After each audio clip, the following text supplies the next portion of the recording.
नमस्कार, आप सभी लोगों का राम गुलाम राय ऑनलाइन क्लासेज में स्वागत है। डीएलएड द्वितीय सेमेस्टर के अंतर्गत आज का जो विषय वस्तु है राष्ट्रीय नीति 1986 की कार्य योजना जो 24 भागों में बटी हुई है, उसी का शेष भाग। हम इसके पहले इसके 12 कार्यों के बारे में चर्चा कर चुके हैं। इस 12 कार्यों को क्रम से एक बार पुनः दोहरा देते हैं। पूर्व बाल्यावस्था परिचर्चा एवं शिक्षा, दूसरा प्रारंभिक शिक्षा, निरंकारी शिक्षा और ब्लैक बोर्ड योजना, तीसरा माध्यमिक शिक्षा एवं नवोदय विद्यालय, अगला था शिक्षा का व्यवसायीकरण, उच्च शिक्षा, मुक्त विश्वविद्यालय और संस्थान, ग्रामीण विश्वविद्यालय संस्थान, तकनीकी प्रबंध शिक्षा, प्रणाली को कार्यकारिणी बनाना, उपाधि रोजगार से विलगता एवं मानव शक्ति का नियोजन, और 11वां था अनुसंधान एवं विकास, जिसके अंतर्गत हमने यह पढ़ा कि पाठ्यक्रम को और विकसित किया जाए और प्रतिभाओं की खोज की जाए और शिक्षक के जो सेवा कर रहे हैं उनको मतलब कि अनुसंधान के कार्यों के लिए अवसर उपलब्ध कराए जाए। आज इसके बाद जो अगला बिंदु है बढ़ावा, वो है नारी शिक्षा। नारी शिक्षा के अंतर्गत हम आज पढ़ेंगे नारी समानता के लिए क्या प्रयास किया गया।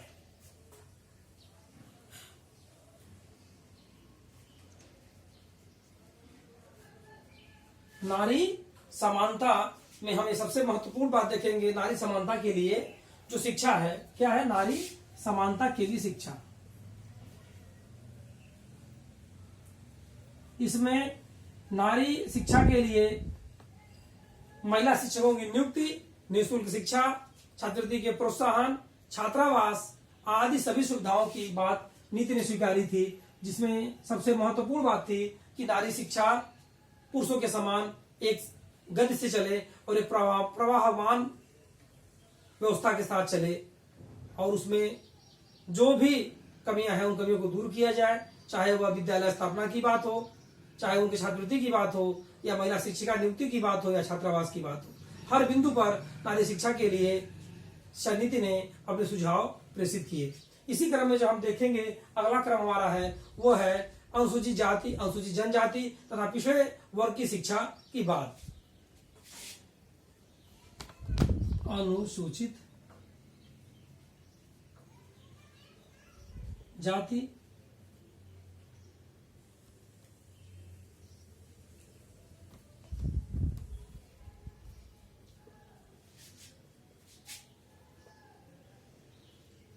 एवं पिछड़े वर्ग की शिक्षा। एक और इसी क्रम में बिंदु था अल्पसंख्यक की शिक्षा।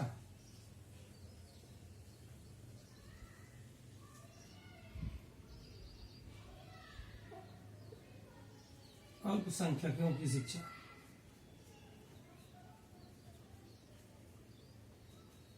यहां पर अनुसूचित जाति, जनजाति और पिछड़े वर्ग की शिक्षा से मेन मतलब है कि ऐसी शिक्षा की व्यवस्था की जाए जिसमें इन वर्गों के हितों का ध्यान दिया जाए तथा इनके शिक्षा के विकास में आर्थिक सहायता भी दी जाए और इनको प्रोत्साहित किया जाए। वहीं अल्पसंख्यकों की शिक्षा के लिए भी सबसे महत्वपूर्ण बात थी स्कूल खोले जाए, पॉलिटेक्निक संस्थाएं खोली जाए तथा शिक्षक अभिव्यक्ति की विशेष महत्व दिया जाए, यानी शिक्षक उसी जाति का हो, इसकी भी बात की जाए।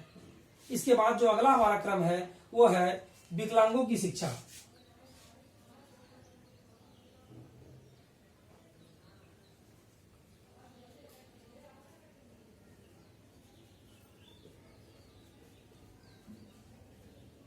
विकलांगों की शिक्षा के लिए भी एक अलग से नीति ने सुझाव दिया, जिसमें यह तय किया कि जनपद स्तर पर विकलांगता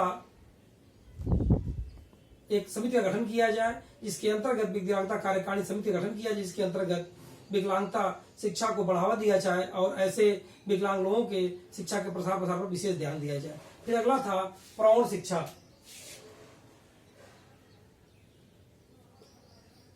प्रौढ़ शिक्षा को भी राष्ट्रीय शिक्षा नीति ने विशेष रूप से लिया और प्रौढ़ शिक्षा को बढ़ावा देने के लिए प्रौढ़ शिक्षा को सतत शिक्षा से गति प्रदान किया जाए, अर्थात इसको भी मुख्य धारा ला करके शिक्षा के माध्यम से इसको उठाया जाए। प्रौढ़ों को भी जो निरक्षर हैं उन्हें साक्षर बनाया जाए, उसके लिए योजनाएं बनाई जाए। और जो अगला था स्कूल शिक्षा की विषय वस्तु तथा प्रक्रिया। स्कूल शिक्षा की विषय वस्तु तथा प्रक्रिया।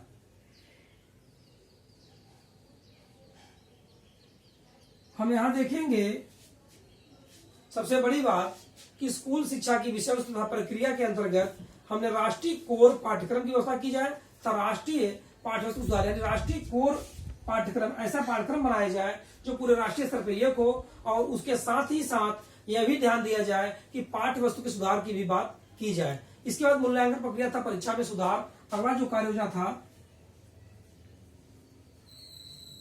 मूल्यांकन प्रक्रिया। मूल्यांकन प्रक्रिया के अंतर्गत हम यह देखेंगे कि मूल्यांकन कैसे किया जाए, सतत मूल्यांकन हो तो तथा एवं परीक्षा में सुधार, एवं परीक्षा जो व्यवस्था है उसमें भी सुधार किया जाए। अर्थात यहाँ पर 10 और 12 की इस परीक्षा को ही सार्वजनिक किया जाए तथा अक्षर ग्रेड की बात की गई। अर्थात ऐसे प्रकार से मूल्यांकन किया जाए जहां अक्षर ग्रेड हो और नकल विरोधी कानून ला करके नकल की व्यवस्था को रोकने का काम किया जाए। यह राष्ट्रीय शिक्षा नीति 1986 में स्पष्ट किया गया कि अक्षर ग्रेड प्रणाली की व्यवस्था की जाए जहां अंक के समान न होकर के उसके बुद्धिलब्ध के हिसाब से उसको कोई कोड दिया जाए और नकल विरोधी कानून ला करके नकल को पूरी तरह से रोका जाए। इसके बाद जो हमारा अगला क्रम है मूल्यांकन के बाद वो है युवा तथा खेल, यानी युवा एवं तथा खेल को पाठ्यक्रम में लागू किया जाए तथा युवा तथा खेल से संबंधित गतिविधियों को उसमें क्या किया जाए, समाहित किया जाए, छात्रों को उससे प्रेरित किया जाए। फिर एक आता है अगला बिंदु कार्य योजना के अंतर्गत भाषा विकास।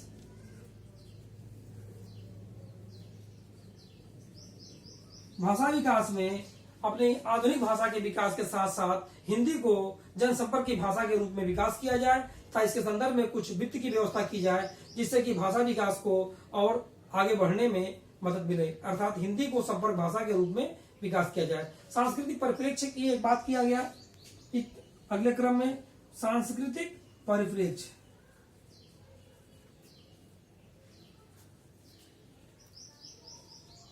विद्यालय के पाठ्यक्रम में सांस्कृतिक कार्यक्रमों का आयोजन करने का महत्वपूर्ण सुझाव दिया गया।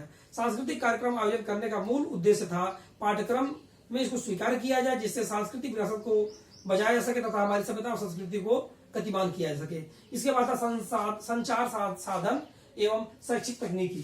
संचार साधन एवं शैक्षिक तकनीकी 22वां बिंदु था संचार साधन।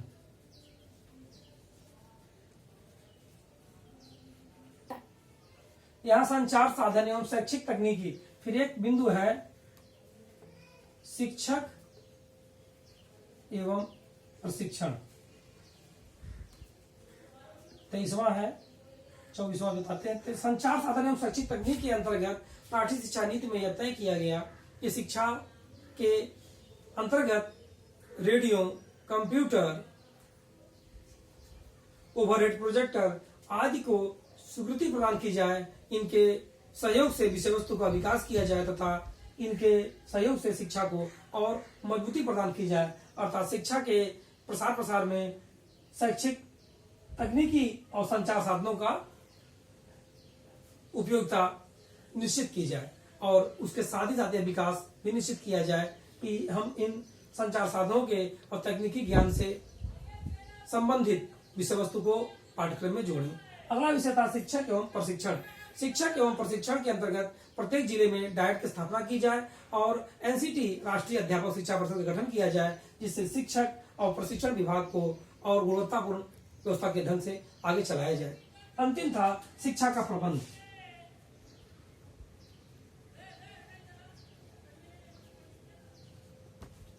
ये अंतिम बिंदु है हमारे राष्ट्रीय शिक्षा नीति 1986 की कार्य योजना का शिक्षा का प्रबंध, जिसमें मानव संसाधन विकास मंत्रालय को सुदृढ़ किया जाए और प्रशासन का विकेंद्रीकरण किया जाए। भारतीय शिक्षा मतलब भारतीय शिक्षा सेवा शुरू की जाए जिसके अंतर्गत भारतीय शिक्षा परिषदों का गठन यानी एक कार्यान्वयन आयोग बनाया जाए। यानी भारतीय शिक्षा सेवा शुरू करने के साथ मानव संसाधन विकास मंत्रालय को भी मजबूती दी है, यानी उसको और सुदृढ़ किया जाए। यानी शिक्षा प्रबंध के अंतर्गत मानव विकास मंत्रालय को सुदृढ़ करना, भारतीय शिक्षा सेवा शुरू करना और भारतीय शिक्षा परिषदों का कार्यान्वयन योजना बनाना। उसकी क्या कार्य योजना है ये बनाई जाए। यहाँ पर हम लोगों ने देखा कि राष्ट्रीय शिक्षा नीति 1986 की जो कार्य योजना थी 24 भागों में, उस 24 भागों में ये जो शेष बताए गए आपको नारी समानता की शिक्षा पे भी आयोग ने अपनी कार्य योजना बनाई, अनुसूचित जाति जनजाति जाति की योजना पे भी कार्य योजना बनाई, अल्पसंख्यकों की शिक्षा के लिए भी कार्य योजना बनाई, विकलांगों की शिक्षा के लिए भी उन्होंने कार्य योजना बनाई। प्रौढ़ शिक्षा, स्कूल शिक्षा की विषय वस्तु प्रक्रिया, मूल्यांकन प्रक्रिया एवं परीक्षा का सुधार, इसके लिए उन्होंने सतत शिक्षा और अंक के जगह अक्षर ग्रेड की प्रणाली की शुरुआत की बात की। युवा तथा खेल के लिए भी इन्होंने महत्वपूर्ण स्थान दिया और भाषा विकास के लिए सांस्कृतिक परिप्रेक्ष्य की बात की, संचार साधन एवं शैक्षिक तकनीक की, शिक्षक एवं प्रशिक्षण विभाग की और शिक्षा के प्रबंध के अंतर्गत भारतीय शिक्षा सेवा विभाग की। यहाँ पर राष्ट्रीय शिक्षा नीति 1986 का एक बृहद कार्य योजना जो योजना के साथ साथ क्रियान्वयन के सभी बिंदुओं पर विचार करते हुए प्रस्तुत किया गया। इसी के साथ आज का ये सेशन समाप्त होता है। धन्यवाद।